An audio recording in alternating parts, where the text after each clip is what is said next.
जानते हैं summary of how to think like Leonardo da Vinci, जिसे लिखा है माइकल गेल्ब ने। और इस समरी की बात करें तो लियोनार्डो दा विंची का नाम तो आपने सुना ही होगा। वो एक जीनियस और महान कलाकार थे। उन्होंने कई बेहतरीन पेंटिंग्स बनाई थी, जिनमें से मोनालिसा और द लास्ट सपर को मास्टरपीस कहा जाने लगा। वो एक उम्दा कलाकार तो थे ही, इसके साथ ही साथ उन्हें कई अलग अलग फील्ड के बारे में अच्छी खासी नॉलेज भी थी, जैसे बॉटनी, एनाटॉमी, मिलिट्री, इंजीनियरिंग वगैरह वगैरह। उनकी इस गहरी नॉलेज के लिए उन्हें रेनेसांस पॉलीमेथ कहा जाता है, यानी एक ऐसा आदमी जिसकी एक फील्ड में मास्टरी और एक्सपर्टीज तो है ही, लेकिन इसके साथ साथ उसे लगभग हर फील्ड के बारे में बहुत डीप नॉलेज भी होती है। लियोनार्डो की कई पेंटिंग्स को मास्टरपीस का टाइटल दिया गया, जिनमें Saint John the Baptist, Madonna of the Rocks और साल्वेटर मंडी शामिल है। डॉक्टर विंची के काम को बहुत वाहवाही और तारीफ मिली, लेकिन वो हमेशा विवादों में घिरकर चर्चा का कारण भी बने रहे। उनकी नोटबुक में बनाए उनके स्केच को उनकी पेंटिंग जितना ही कीमती माना जाता है। उन्होंने घोड़ों, चेहरे, फूल, यहाँ तक कि माँ के गर्भ में पल रहे बच्चे तक की इतनी सटीक और जीवंत तस्वीर बनाई है, जिसे देखो तो लगता है कि मानो अभी ये तस्वीर बोल ही पड़ेगी। लियोनार्डो इतने जीनियस थे कि वो जिस समय में रह रहे थे उससे कहीं ज्यादा आगे की सोच रखते थे, और उन्होंने अपने समय से आगे निकलकर कई सारी चीजें इन्वेंट की, जैसे कि पैराशूट, हेलीकॉप्टर, मशीन गन, और उन्होंने अपने इन उम्दा आविष्कारों के स्केचेस भी बनाए। लेकिन क्या आप जानते हैं कि लियोनार्डो एक नाजायज संतान थे?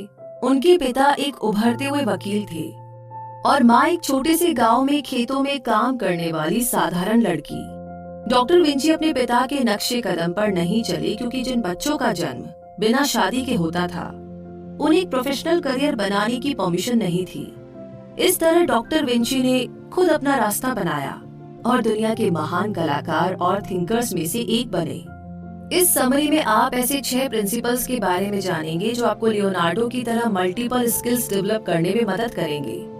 आप एक ऐसा इंसान बनना सीखेंगे जो अपनी नॉलेज को एक ही फील्ड तक सीमित नहीं रखता और हमेशा ज्यादा जानने और सीखने की इच्छा रखता है।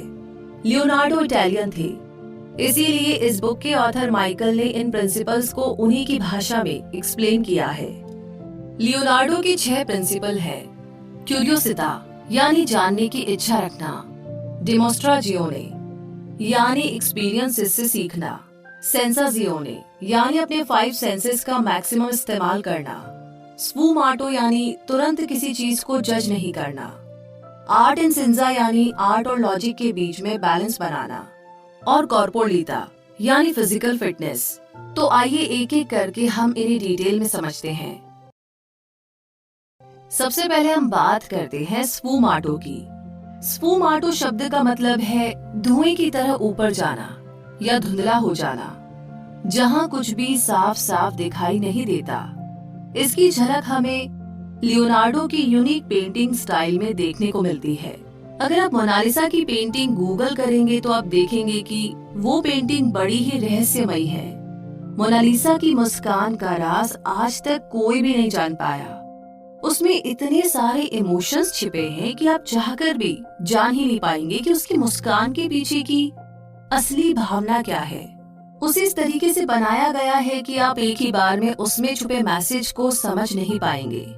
उस हल्की सी मुस्कान में अच्छाई और बुराई, सिडक्शन और मासूमियत, दया और क्रूरता, इन सब की झलक दिखाई देती है। आपको क्या लगता है कि लियोनार्डो इससे क्या मैसेज देना चाहते थे? वैसे इस पेंटिंग की एक बड़ी ही दिलचस्प बात ये है कि अगर आप करीब से देखेंगे तो आप देख सकते हैं कि मोनालिसा के मुंह और आंखों का कोना हल्की सी परछाई में ढका हुआ है। यही बात उस मुस्कान को रहस्यमयी बनाती है।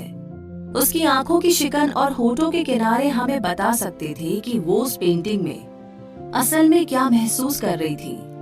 लेकिन लियोनार्डो का यही तो इरादा था कि उन्होंने इसे एक पहेली की तरह पेंटिंग देखने वालों पर छोड़ दिया।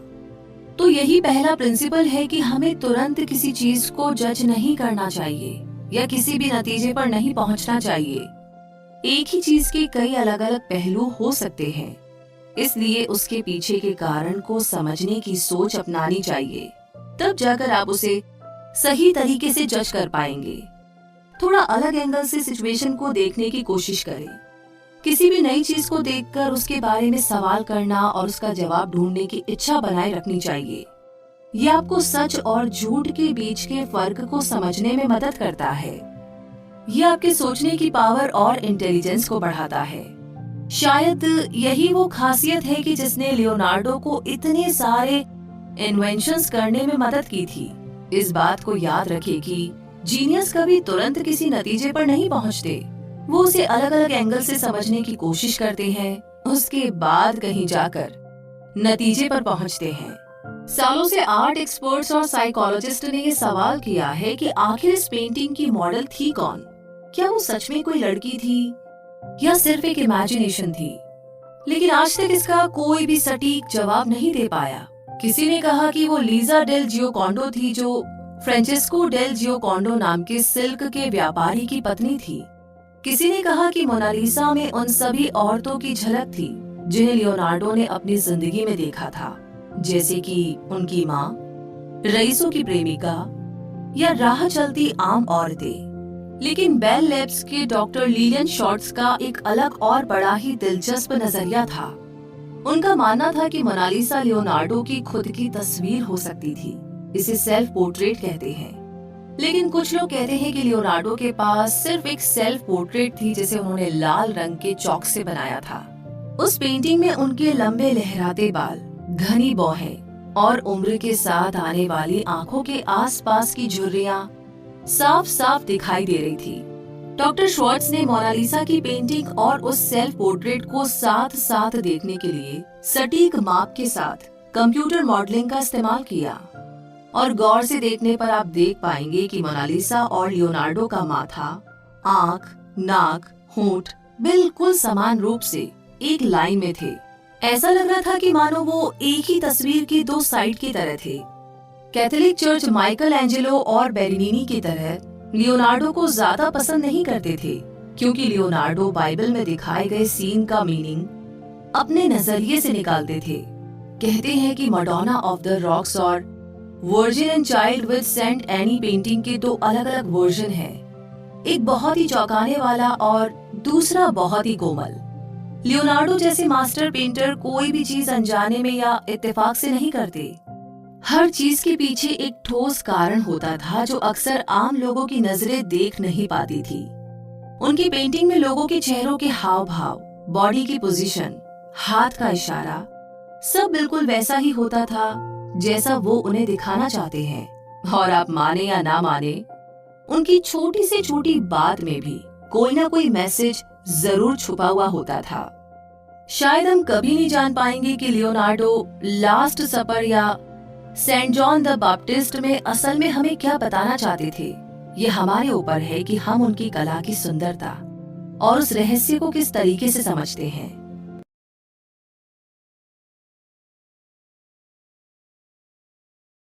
तो स्फुमाटो को समझने के बाद अब बारी आती है अगले प्रिंसिपल की, जो है क्यूरियोसिटा।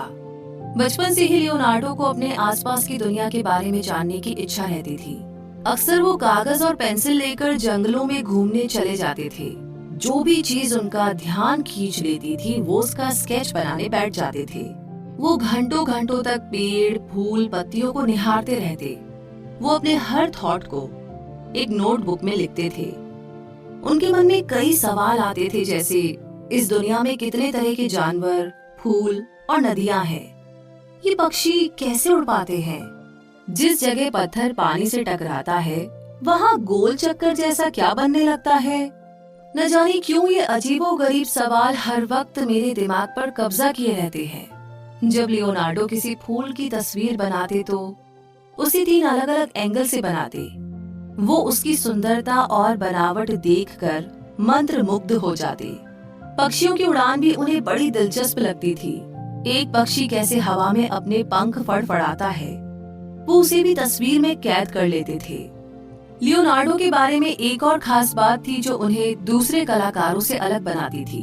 उन्हें औरतों की सुंदरता को तस्वीर में उतारने में ज्यादा रुचि नहीं थी।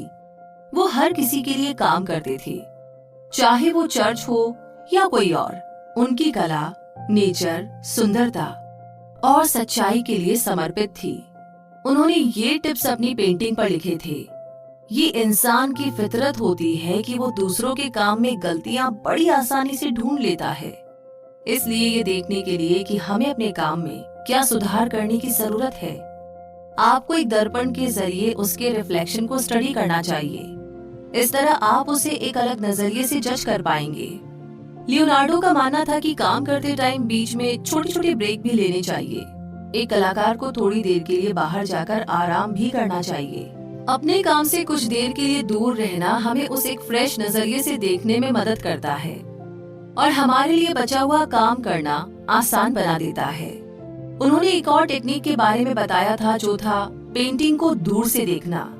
जब आप पेंटिंग को दूर से देखते हैं तो आप उसके रंगों को, उसके आकार को बेहतर तरीके से समझ पाते हैं। लियोनार्डो अक्सर फ्लोरेंस की सड़कों पर नेचर की खूबसूरती और लोगों के चेहरों के हाव भाव को गौर से देखने निकल जाया करते थे।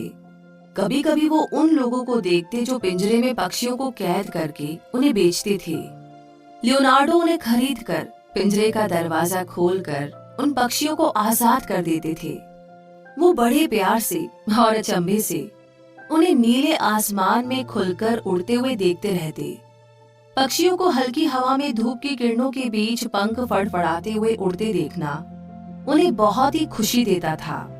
तो ये प्रिंसिपल यानी कि क्यूरियोसिटा हमें ये सिखाती है कि हमेशा जानने की इच्छा को जगाए रखें। जानने की इच्छा हमारे मन में सवाल पैदा करती है, जिसका जवाब ढूंढने की हमें कोशिश करनी चाहिए। ये हमारे ब्रेन को शार्प बनाता है। हम डिटेल को नोटिस करना सीखते हैं। कहते हैं कि नेचर हमें जितना सिखा सकती है उतना कोई नहीं सिखा सकता। इसीलिए लियोनार्डो नेचर में मौजूद हर चीज को बड़े ध्यान से देखा करते थे। तो क्यूरियोसिटा को समझने के बाद अब बात करते हैं अगले प्रिंसिपल की, डेमोस्ट्राजियोने। आइए इसे समझते हैं। बचपन में लियोनार्डो को कभी ठीक से पढ़ने लिखने का मौका नहीं मिला। जब वो थोड़े बड़े हुए तो मास्टर पेंटर और मूर्तिकार एंड्रिया डेल वेरोचियो के शिष्य बन गए। उनके स्टूडियो में लियोनार्डो ने रंगों को मिक्स करना और कैनवास तैयार करने का तरीका सीखा। वेरोचियो एक्सपीरियंसेस यानी कि अनुभवों से सीखने में विश्वास करते थे। उन्होंने लियोनार्डो को ब्रॉन्ज कास्टिंग और मूर्ति बनाने की कला वगैरह का काम भी सिखाया। उन्होंने लियोनार्डो को पेड़ पौधे, इंसान और जानवरों की बॉडी के स्ट्रक्चर को स्टडी करना भी सिखाया। इस एजुकेशन ने उनकी बहुत ज्यादा मदद की। लियोनार्डो की पहली पेंटिंग वेरोचियो के बैप्टिज्म ऑफ क्रिस्ट के ऊपर थी। ऐसा कहा जाता है कि उन्होंने परी की तस्वीर को नीचे लेफ्ट कॉर्नर में बनाया था। आर्ट एक्सपर्ट्स ने एक बार एक्सरे के जरिए उसे गौर से देखने की कोशिश की। उन्होंने देखा कि एक्सरे में वेरोचियो की ब्रश से बनने वाली स्ट्रोक साफ साफ दिखाई दे रही थी, लेकिन लियोनार्डो के ब्रश स्ट्रोक इतने महीन और मक्खन की तरह चिकने थे कि एक्सरे उसके आर पार गुजर गई। उन्होंने बहुत बेहतरीन कारीगरी से उसमें रंग भरा था, इसलिए एक्सरे उसके आर पार हो गई। ऐसा लग रहा था मानो उन्होंने तस्वीर नहीं बनाई थी, बल्कि सच में एक परी की रचना कर दी थी। ट्रेनिंग के बाद लियोनार्डो एक एक्सपर्ट बन गए थे और उन्होंने एक गिल्ड को ज्वाइन किया। ये डॉक्टरों और कलाकारों का एक ग्रुप था जिसका नाम सेंट ल्यूक था। बॉडी के स्ट्रक्चर को समझने के लिए लियोनार्डो ने लगभग 30 इंसानों की लाश और अनगिनत जानवरों के शरीर को काटा भी था। उन्होंने उनके शरीर के हिस्सों की तस्वीरें अपनी नोटबुक में बनाई थी। यही वजह है कि उनकी पेंटिंग में फिजिकल बॉडी का स्केच इतना परफेक्ट होता था। लियोनार्डो प्रैक्टिकल एक्सपीरियंसेस से चीजों को टेस्ट करके सीखने में विश्वास करते थे। उनका मानना था कि कही सुनी बातों पर यकीन नहीं करना चाहिए, बल्कि उसे खुद टेस्ट करके अपनी इंडिपेंडेंट थिंकिंग को बढ़ाना चाहिए। उनका कहना था कि नेचर से बेहतर टीचर कोई नहीं हो सकता, इसीलिए अपने आसपास की चीजों को गौर से देखें, वो आपको बहुत कुछ सिखाएगी। वैसे लियोनार्डो के बारे में एक और दिलचस्प बात है कि उन्होंने 42 यानी कि 42 की एज में खुद लैटिन भाषा सीखी ताकि वो क्लासिक्स में लिखी बातों को बेहतर तरीके से समझ सके। उन्होंने मेडिसिन, मैथ्स, युद्ध कला की कई सारी किताबें भी पढ़ी थी। एक जगह उन्होंने लिखा था कि एक्सपीरियंसेस यानी कि अनुभव कभी भी गलत नहीं होते। आप फेल तभी होते हैं जब आप अपने एक्सपेरिमेंट से तुरंत रिजल्ट मिलने की उम्मीद करते हैं। इसके साथ ही उन्होंने ये भी लिखा कि रुकावट मुझे झुका नहीं सकती। हर बाधा पक्के इरादे और अटलता से चकनाचूर हो जाती है। लियोनार्डो को एक्सपेरिमेंट करना बहुत पसंद था। उनमें से कई तो बुरी तरीके से फेल भी हुए थे, लेकिन फेलियर ने उन्हें कभी भी दोबारा कोशिश करने से नहीं रोका। इसी खासियत की वजह से वो अनगिनत इन्वेंशन करने में कामयाब हुए। तो इसी तरीके से डेमोस्ट्राजियोने क्या है ये जानने के बाद अब अगले प्रिंसिपल की बात करते हैं, सेंसाजियोने। मतलब ये कि लियोनार्डो हमारे 5 सेंस ऑर्गन्स को बहुत ही ज्यादा अहमियत देते थे। उनका मानना था कि हमें इसका ज्यादा से ज्यादा इस्तेमाल करना चाहिए। इस प्रिंसिपल का मतलब है हर चीज को गौर से डिटेल में देखना। ये आपके ब्रेन पावर और लर्निंग स्किल को बढ़ाते हैं। ये हमारा फोकस बढ़ाकर हमें जीनियस बनाते हैं। सेंसेस का ज्यादा इस्तेमाल करना मतलब हर आवाज को गौर से सुनना। अगर खाना खा रहे हैं तो उसका पूरा जायका लेना। आंखों के माध्यम से हर चीज की डिटेल को देखना। लियोनार्डो हमेशा अपने सेंसेस का ज्यादा से ज्यादा इस्तेमाल करते थे। वो बड़े गौर से अपने आसपास के परिवेश, पहाड़ों, झरनों, जानवरों और लोगों के हाव भाव को देखते और उससे सीखते। जितना हो सकता था वो उतने अच्छे कपड़े पहनते थे। उन्होंने अपने स्टूडियो को फूलों और परफ्यूम की खुशबू से भर दिया था। वो कम क्वांटिटी में हेल्दी खाना खाते थे जिसे खूबसूरती से प्लेट में सजाया गया हो। ऐसा खाना उन्हें खाना पसंद था। वैसे क्या आप जानते हैं कि लियोनार्डो एक म्यूजिशियन भी थे। वो वीणा, बांसुरी के साथ साथ कई इंस्ट्रूमेंट भी बजा सकते थे। कहते हैं कि उनकी आवाज भी बहुत ही सुरीली थी। जब मिलान के लूडोविको स्फोर्जा ने उन्हें काम पर रखा तब लियोनार्डो ने घोड़े के सिर के आकार की एक चांदी की वीणा बनाई और उसे लूडोविको स्फोर्जा को तोहफे में दिया। लियोनार्डो कहते थे कि बड़ी दुख की बात है कि ज्यादातर लोग अपने सेंसेस का सही इस्तेमाल नहीं करते। वो बस पेट भरने के लिए खाते थे लेकिन उसका स्वाद नहीं लेते थे। वो बोलते तो है लेकिन सोचे समझे बिना, सुनते तो है लेकिन कुछ महसूस नहीं करते। तो चलिए आप ईमानदारी से बताइए कि आखिरी बार कब आपने आसमान को देखकर चांद और तारों की सुंदरता की तारीफ की थी? आखिरी बार कब था जब आपने बिना जल्दबाजी किए अपने खाने का जायका लेकर खाया था? जो चीज हमारे पास होती है हम उसकी कद्र नहीं करते। नेचर ने आपको सेंस ऑर्गन्स दिए हैं और उनके प्रति ज्यादा सेंसिटिव होने की कोशिश कीजिए। आज हम इतने बिजी हो गए हैं कि बस सिर्फ मौजूद हैं, जी नहीं रहे हैं। अगर आप भी जीने के सही मायने को महसूस करना चाहते हैं तो लियोनार्डो की तरह अपने सेंसेस को ज्यादा से ज्यादा यूज करें और जिंदगी के हर पल का भरपूर आनंद लें।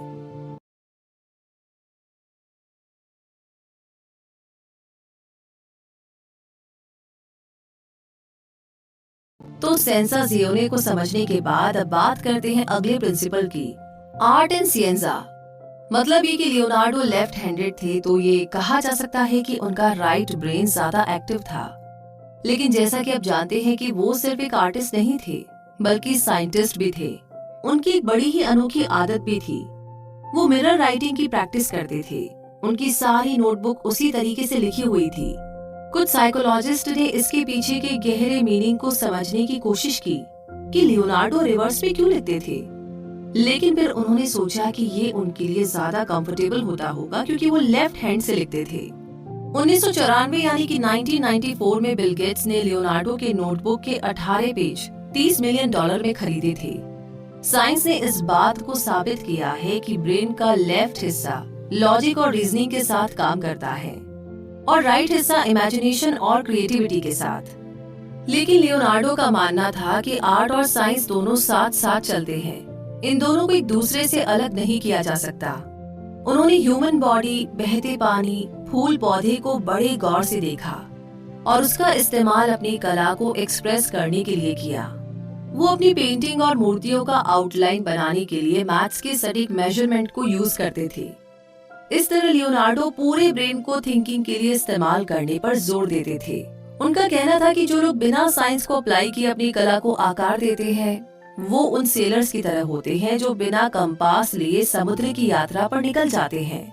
ऐसे लोग कभी भी अपनी मंजिल तक नहीं पहुंच सकते। वो इस बात में विश्वास करते थे कि एक आर्टिस्ट को इंसान की खूबसूरती को कैनवास पर उतारने के लिए उसकी ह्यूमन स्ट्रक्चर को स्टडी जरूर करना चाहिए। बिना इस नॉलेज के पेंटर सिर्फ निर्जीव लोगों की तस्वीर बना पाएगा जिसमें कोई सुंदरता और कला नहीं होगी। लियोनार्डो ने अपने स्टूडेंट्स को डिटेल, लॉजिक और मैथ्स पर ध्यान देने के लिए एनकरेज किया और कहा कि इसके साथ साथ वो खुलकर अपनी इमेजिनेशन पावर का भी इस्तेमाल करें। छोटी छोटी चीजों को देखने के बजाय पूरी पिक्चर देखने की उनकी एबिलिटी ने उन्हें बिना किसी मॉडर्न टेक्नोलॉजी की मदद के बिल्कुल सटीक मैप तैयार करने में मदद की। वो कहते थे, study the science of art and study the art of science, यानी आर्ट के पीछे के साइंस को समझो और साइंस के पीछे की आर्ट को देखो। लियोनार्डो शायद इकलौते ऐसे महान कलाकार हैं जिन्होंने हमें कई यूनिक इन्वेंशन, स्केचेस और नोट्स भी दिए हैं जिन्हें आज भी उतना ही कीमती माना जाता है जितना उनके समय में माना जाता था। तो इसी के साथ अब आगे बढ़ते हैं और बात करते हैं अगले प्रिंसिपल की, जो है कॉर्पोरालिटा। लियोनार्डो की नोटबुक में पजल और जोक्स के अलावा आपको अच्छी हेल्थ और फिजिकल फिटनेस के बारे में कई दिलचस्प टिप्स भी मिलेंगे। उनका मानना था कि अच्छी हेल्थ आपको एक फिट दिमाग देती है। जॉर्जियो वासरी, जिन्होंने कई फेमस आर्टिस्ट के बारे में लिखा था, वो लियोनार्डो के बारे में कहते हैं कि वो हॉर्स राइडिंग में बहुत ही कुशल थे। एक्सरसाइज के तौर पर वो स्विमिंग और तलवारबाजी भी करते थे। इन चीजों ने लियोनार्डो की बॉडी को बहुत स्ट्रॉन्ग, अट्रैक्टिव और फिट बना दिया था। लियोनार्डो ने अपनी नोटबुक में कुछ हेल्थ टिप्स भी दिए हैं और वो कहते हैं कि गुस्से और उदासी से दूर रहो, अपने मन को खुश रखो, हर रोज एक्सरसाइज करो, आप क्या खा रहे हैं उस पर ध्यान दो, खाने को धीरे धीरे चबाकर खाओ, भूख लगने पर ही खाना खाओ और हल्का खाना खाओ, रात को अच्छी नींद लो और अपना डाइजेस्टिव सिस्टम ठीक रखो। लियोनार्डो वेजिटेरियन थे और तो और वो खाना बनाने में भी माहिर थे। उनके हिसाब से हेल्दी खाना और एक्सरसाइज के बीच में एक बैलेंस बनाना आपको अच्छी हेल्थ देता है।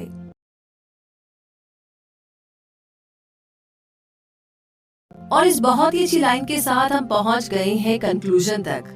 तो मुद्दा मामला ऐसा है कि फ्रांस के राजा फ्रेंकोइस ने लियोनार्डो को पेंटर, आर्किटेक्ट और इंजीनियर के रूप में काम पर रखा था, लेकिन असल में वो राजा के साथ ज्ञान और फिलॉसफी की बातों पर गहराई से चर्चा किया करते थे। राजा ने उन्हें रहने के लिए एक शानदार बंगला दिया था और उन्हें हर महीने सैलरी भी दी जाती थी। वहां रहते हुए 67 यानी कि 67 साल की उम्र में लियोनार्डो ने दुनिया को अलविदा कहा।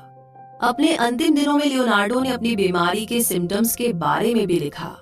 उन्होंने अपना सारा सामान अपने वफादार स्टूडेंट फ्रांचेस्को मेल्जी के लिए छोड़ दिया था। कहते हैं कि राजा के साथ उनकी गहरी दोस्ती हो गई थी और उन्होंने अपनी आखिरी सांसें राजा की बाहों में ली थी। कुछ लोगों का कहना है कि लियोनार्डो होमोसेक्सुअल थे, तो कई लोग कहते हैं कि वो फ्री थिंकर थे जिनकी सोच धर्म से कुछ अलग थी। वैसे और किसी बात का तो पता नहीं, लेकिन एक सच है जिसे कोई नहीं बदल सकता कि वो एक जीनियस थे। वो एक महान कलाकार थे जिन्होंने अपना पूरा जीवन कला, साइंस, नेचर और उसकी सुंदरता के लिए समर्पित कर दिया था। तो इस समरी में आपने 6 प्रिंसिपल्स के बारे में सीखा जो आपको लियोनार्डो की तरह अपनी बॉडी और माइंड के फुल पोटेंशियल को हासिल करने में मदद करेंगे। क्यूरियोसिटी यानी हमेशा जानने और सीखने की इच्छा बनाए रखना। जितना ज्यादा आप सवाल पूछेंगे उतना ही ज्यादा आप उस फील्ड के बारे में जानेंगे जो आपको उसका मास्टर बना देगा। एक जर्नल या नोटबुक मेंटेन कीजिए जिसमें आप अपने आइडिया, अपने थॉट्स और सीखी हुई चीजें लिख सके। ये आपको अपने गोल्स अचीव करने में मदद करता है। अगला है डिमोस्ट्रोजियोने, यानी कि किसी भी बात या थ्योरी को यूं ही नहीं मान लेना चाहिए, बल्कि उसे टेस्ट करना चाहिए। उसे एक्शन लेकर के खुद एक्सपीरियंस करें, क्योंकि एक्सपीरियंस से ज्यादा आपको कोई कुछ नहीं सिखा सकता। इसीलिए गलती करने से ना डरे और हर फेलियर को अपॉर्चुनिटी के रूप में देखें। प्रैक्टिकल एक्सपीरियंस हमें ज्यादा इफेक्टिव तरीके से सिखाती है। अगला आता है सेंसाजियोने, यानी हमारे 5 सेंसेस। अपने सेंस ऑर्गन्स को अच्छे से ज्यादा यूज करें। चीजों को गौर से देखें, उसकी डिटेल को समझें। आप जो भी देख रहे हैं, सुन रहे हैं, टच कर रहे हैं, उसे फील करें। उस पल में पूरी तरह मौजूद रहे। कुछ खा रहे हैं तो उसके हर एक इंग्रेडिएंट को टेस्ट करें। अगर आप कुछ छू रहे हैं तो उसे फील करें। ये आपके फोकस को बढ़ा देता है। इसी के साथ अगला प्रिंसिपल है स्फूमाटो, यानी तुरंत किसी बात को जज ना करे और ना ही किसी नतीजे पर पहुंचे। एक ही चीज के कई अलग अलग पहलू हो सकते हैं, इसीलिए उसे समझने की कोशिश करें। उसके पीछे के कारण को समझने की सोच को एक्सेप्ट करें, उसे फॉलो करें, उसे अपनाएं। अगला है आर्ट एंड सिएंजा, यानी आर्ट एंड साइंस के बीच बैलेंस डेवलप करना। लॉजिक और इमेजिनेशन के बीच बैलेंस बनाना। अपने माइंड की कैपेसिटी को सीमित ना करें। लॉजिक और क्रिएटिविटी के बीच बैलेंस बनाने की कोशिश करें। दोनों को इम्पोर्टेंस देना सीखें। हम में से ज्यादातर लोग या तो लेफ्ट ब्रेन को यूज करते हैं या राइट ब्रेन को, और सच पूछिए तो हम अपने ब्रेन का बहुत ही कम हिस्सा असल में यूज करते हैं। लेकिन अगर आप एक जीनियस बनना चाहते हैं तो आपको दोनों हिस्सों को यूज करना शुरू करना होगा। कॉर्पोरालिटा यानी बॉडी और माइंड की देखभाल। बॉडी और माइंड एक दूसरे से कनेक्टेड होते हैं, इसीलिए हेल्दी खाना खाएं, पूरी नींद ले और एक्सरसाइज करें, क्योंकि हम जितने ज्यादा फिजिकली फिट और स्ट्रांग होंगे उतना ही ज्यादा हम मेंटली स्ट्रांग बन पाएंगे, जो कि हमारे फोकस और क्रिएटिविटी को बढ़ाने में मदद करेगा। किसी एक इंसान के लिए आर्ट, इंजीनियरिंग, बॉटनी, मैथमेटिक्स, यहाँ तक कि हर फील्ड की इतनी सारी नॉलेज होना कैसे पॉसिबल हो सकता है? ये आप भी अचीव कर सकते हैं अगर आप अपने एक एक मिनट को प्रोडक्टिव तरीके से यूज कर ज्यादा सीखने की इच्छा को जगाए रखते हैं और एक्सीलेंस का एम रखते हैं, तो आप भी एक जीनियस बन सकते हैं। अगर आपने इन 6 प्रिंसिपल्स को बखूबी समझकर अप्लाई करना सीख लिया तो फोकस के साथ साथ आपकी प्रोडक्टिविटी जरूर बढ़ेगी। और कौन जानता है कि आने वाले टाइम में आप कोई ऐसी चीज इन्वेंट करके एक रेवोल्यूशन ले आए जिसके लिए आपको जीनियस कहा जाएगा और आपके बारे में किताबों में लिखा जाएगा। बिल्कुल ऐसा हो सकता है, इसमें कोई दो राय नहीं है। लेकिन इसी के साथ यहाँ पर ये समरी समाप्त होती है और हमारी जो जर्नी है वहाँ पर इस समरी को कंप्लीट करने के बाद अभी हमें और मेहनत करनी है, और खासकर ये जो 6 प्रिंसिपल्स हैं इनको तो मतलब अप्लाई करना ही करना है। तो कमेंट बॉक्स में लिख करके शेयर कीजिए कि समरी आपको कैसी लगी। साथ ही साथ कौन सा वो प्रिंसिपल है, 6 तो आप फॉलो करेंगे ही करेंगे, लेकिन राइट नाउ अभी के अभी आपका दिमाग क्या कहता है कि हाँ रूबी मतलब ये वाला प्रिंसिपल है ना, इसको तो मैं अप्लाई कर ही लूं तो मेरा भला हो ही जाए। जैसे कि जो 5 सेंसेस वाला जो प्रिंसिपल है, जिसे कहते हैं सेंसाजियोने, एकदम रिकॉर्ड करते करते मुझे लगा कि हर एक समरी की कहानी के साथ हम भी ना कहीं चले जाते हैं, अपने पास्ट में चले जाते हैं, वेरी गुड, लेकिन वहां से बाहर निकलना ना बड़ा मुश्किल हो जाता है, स्टक हो जाते हैं, अटक जाते हैं। तो जब मैं कहानियां रिकॉर्ड करती हूँ या जब समरीज हम रिकॉर्ड करते हैं तो हर इंसिडेंट हमें अपने पास्ट का कोई ना कोई एरिया दिखा रहा होता है। सो वहां पर जाने के साथ साथ हमें तुरंत वापस आना होता है, उस पर एक्शन लेना होता है, लेकिन वो काम हो ही नहीं पाता है, कभी होता है कभी नहीं होता है। तो फिलहाल के लिए मुझे लगता है कि सारे 5 सेंसेस यूज करने हैं जब भी मैं रिकॉर्ड कर रहा हूँ, कि मैं उस इंसिडेंट में जरूर जाऊं लेकिन तुरंत वापस आऊं और एक्शन लेकर के वहां पर जो भी मिस्टेक है उसे करेक्ट करूं। तो ठीक इसी तरीके से आप किस प्रिंसिपल के बारे में सोच रहे हैं जरूर बताएं, और आगे किस बारे में जानना चाहते हैं वो भी जरूर बताएं, और अपना ढेर सारा प्यार आप हमें देते रहिए।